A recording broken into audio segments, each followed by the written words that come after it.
Hi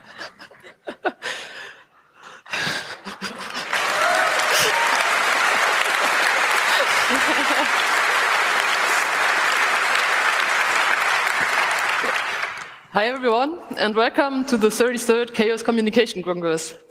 It's great that you all made it here and join us for this huge event. And of course, we also want to say hi to everybody who is watching the stream today, whether you are at home, with friends at your local ERFA, or at the hackspace of your choice. I've got a question to the people who are here in the room today.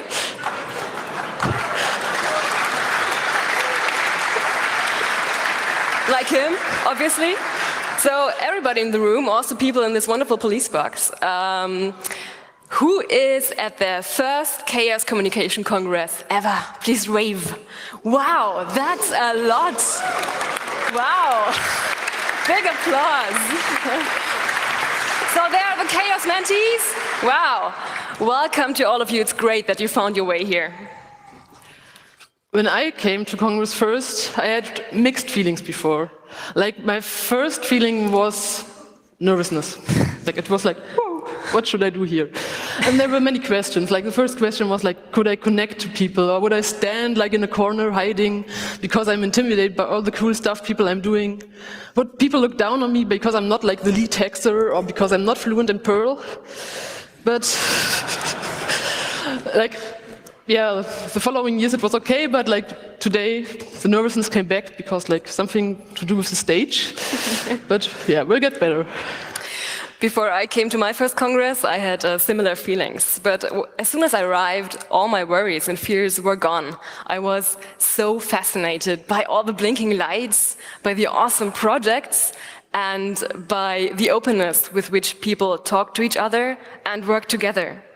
I was really overwhelmed by how Congress is an event that is shaped by all its participants, that is made by all of us, for all of us. Like, first to mention,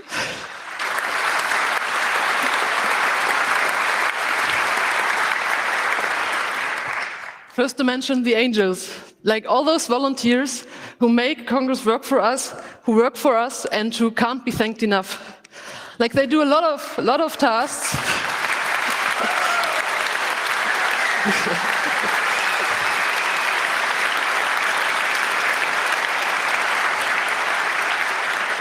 They do a lot of tasks, and some of them you see, some of them you don't.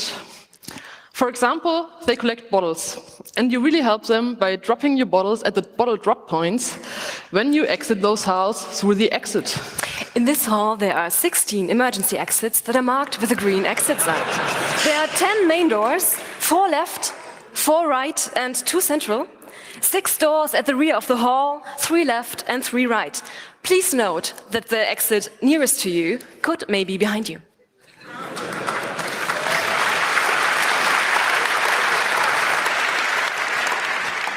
Angels do a lot of other tasks too. For example, they watch the doors so the halls don't get overcrowded.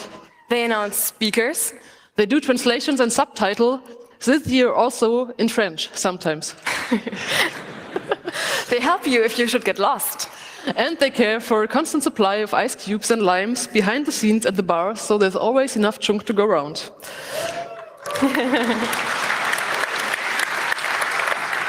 To list all their tasks would take us a lot of time. So let's thank all the angels, even those we couldn't mention here, with a thundering round of applause again.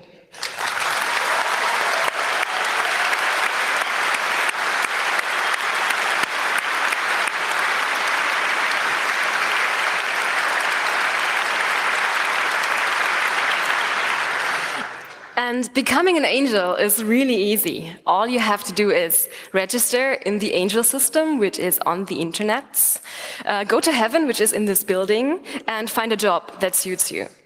Even as a first-time attendee of Congress, you can be a part of it, with the positive side effect that you will get to know new people. And if you are shy, maybe you should take the night shift and watch the entrance, because then you will have to talk to your co-angels in order to avoid falling asleep. When I first went to Congress, I was also fascinated by all the people who seemed to be living in this Congress building for days to build up this huge event and to bring us all the infrastructure. For example, they brought us the internet.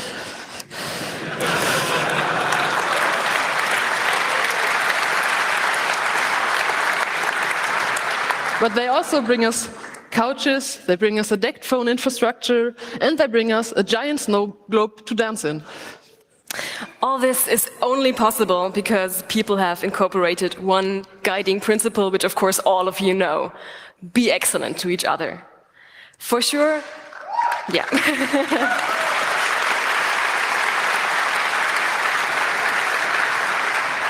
For sure, Congress is not the island of the blessed. Conflicts exist here as they do everywhere. But you and we and so many people in the past years and even decades have been trying hard to make it work, to make it better step by step. And I think we've come a long way in doing so. After only a few days at my first Congress, I was sure Congress works for me. This would not have been my last Congress. But suddenly, as every year, Congress was over. I left the building that was not blinking anymore. I went to the train station and I got kind of sad. People weren't excellent to each other anymore. People were just rushing into their overcrowded trains. There was no mutual consideration. And I fell into kind of a post-Congress depression. I think some people know that. And I asked myself, like, where are all the people that are inspired and enthusiastic?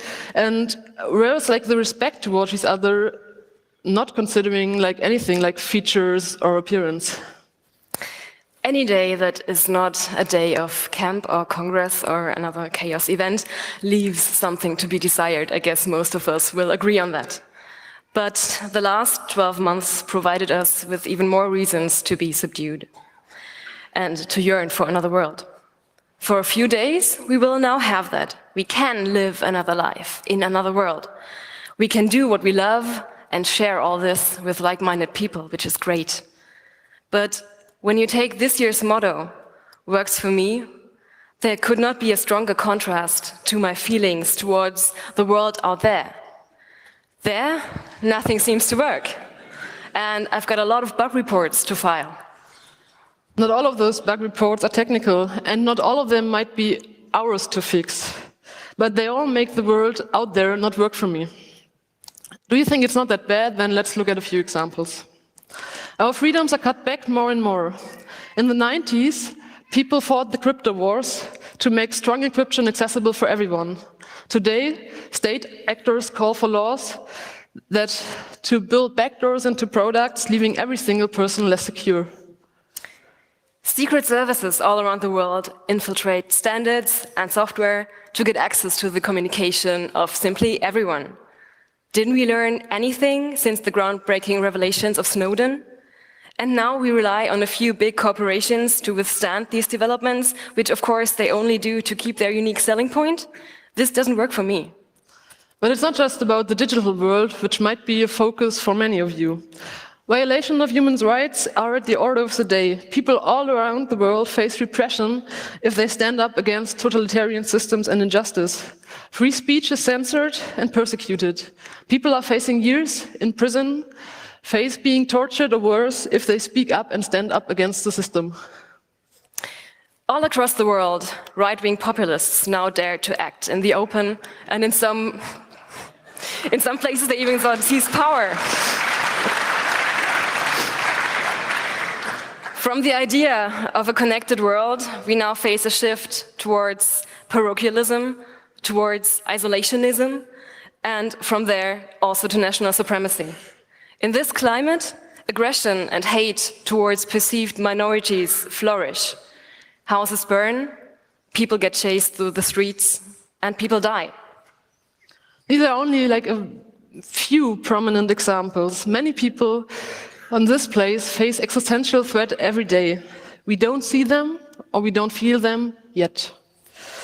Droughts caused by overexploitations causes wars and causes death. Just because a problem doesn't happen in our backyard means that it's not terrible or that it doesn't affect us anymore.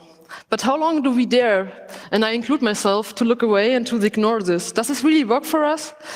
I know my answer, and I believe many of you share the will to make things better step by step. All those problems, and there are many, big and small, can easily make us feel helpless. So, how can a single person change anything at all? Well, there's one good message. There is no need to travel alone. Just take a moment and look around you. Look at your seat neighbors. There are 3,000 people in this room alone. And there will be 12,000 people at Congress, which is amazing. 12,000 people for you to get to know, to make friends with, or to meet again.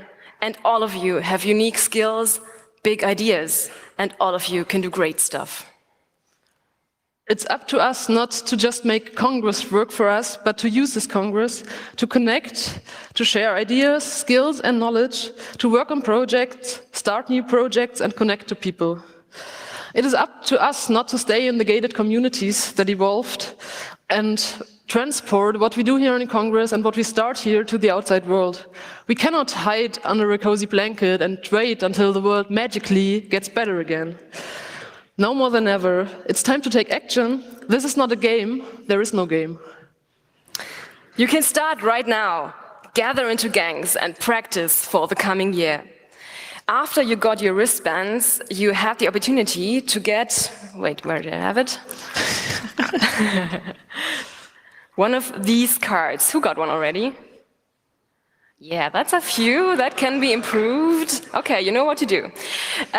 So maybe those of you already got one, named yourself and selected your special skill that is your own. If you did not grab a card, don't worry, you can still get one. To start, no game, but action. You need to form a gang with other people with different skills. 9 skills which you can combine to solve tasks and to succeed. You can move and act together. You don't have to travel alone. There is no game, there's action. And now, let's Congress begin. Work, have fun, enjoy, get to know each other, and try to make the next year a bit better than this year. And, by the way, don't forget to wash your hands.